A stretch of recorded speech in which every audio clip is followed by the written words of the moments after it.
Sa first game, NLEX kontra Terra Firma Jeep. It was a good start para sa Jeep kasi parang walang exertion yung NLEX, especially on defense. Kaya nagkakaroon ng maraming chance si Jeyu Chu for offensive rebounds, tapos nare-rewardan pa yung kanyang pag-run on transition.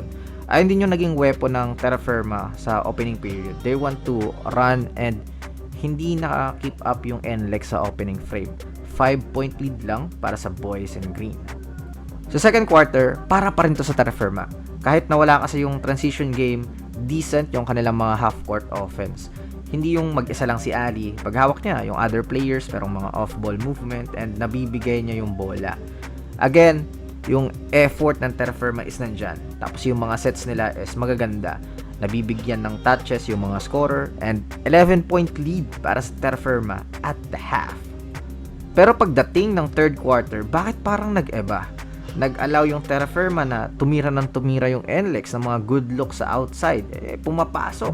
Nawala yung kanilang willingness at effort. Naging sloppy pa yung offense.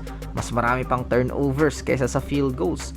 Tapos, NLEX, sila na yung tumatakbo. Sobrang ganda ng laro ng Terra Firma. Tapos biglang naging ganon after halftime.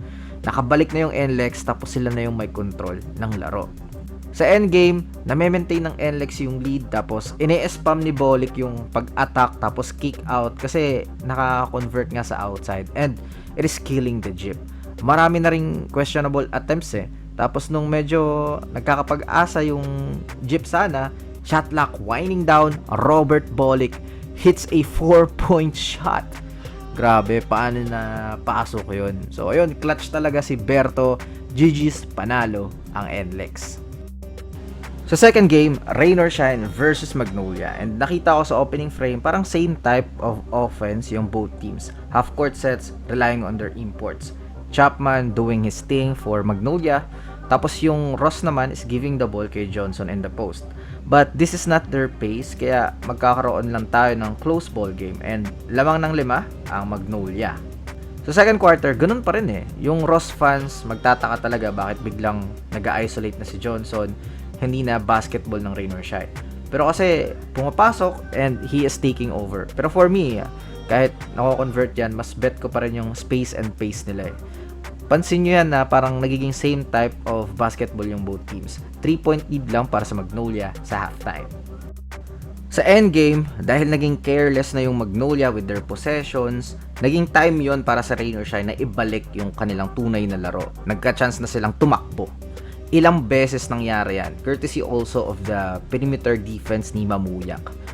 Tapos kahit hindi na nga galing sa turnover missed shots, run na agad. Adrian Nocum hitting his outside shot on the break.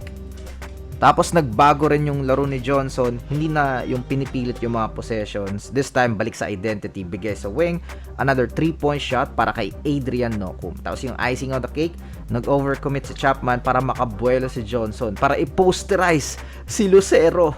Buhay na yung kanyang shimmy. Pero after that, ginawa rin sa may bench ng Magnolia, and then ayun, nagkagulo, pumunta si Ariola sa midcourt. Nagsusorry naman si Johnson, pero pinagtanggol kasi ni Coach Yeng yung player niya. Ayun, nagkagulo rin. GG's, panalo ang Rain or Shine.